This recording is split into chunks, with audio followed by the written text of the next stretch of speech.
বৌমা আমার ওখানে টাকা ছিল, তুমি কি দেখছো? না তো মা, আমি তো টাকা দেখি নাই। আমি তো তখনই ওখানে রাখলাম। না আমি তো জানি না।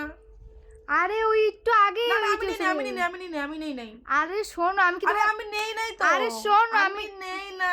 শোনো বৌমা, ফ্রিজের উপরে একটু আগে আমি 500 টাকা রাখছি, তুমি কি দেখছো? না তো মা, আমি তো দেখি নাই। এই একটু আগেই তো রাখলাম, তাহলে কোথায় গেল? আমি তো জানি না, আমি কিন্তু ধরি নাই। আমি কি তোমাকে বলছি তুমি ধরছো? আরে বাবা, আমি সত্যি বলতেছি, আমি ধরি নাই, আমি নেই নাই। আমি কি তোমাকে বলছি যে তুমি নিছো? আমি চোখ দিয়েও দেখি নাই। আমি তো বলি নাই যে তুমি দেখে নিয়ে আমি ফেলছো। জানি না বাবা, আমি জানি না, আমি দেখি নাই, ধরি নাই, নেই নাই, কিচ্ছু করি নাই আমি। না, আমার বাসায় এরকম কখন হয় নাই, তাই তো। বৌমা, মা বলেন।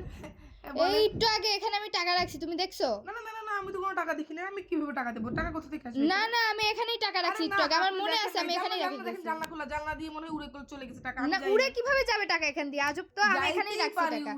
দেখি উঠো তো। আরে না, এখানে মা, আমি জানি না, আমি জানি না। না, আরে উঠো। এগুলো কি তাহলে? আমি যা জানতাম না ওখানে যে ছিল। না না, তুমি এখানে বসছো, তুমি দেখো নাই না? আমি সত্যি দেখিনি মা, চলো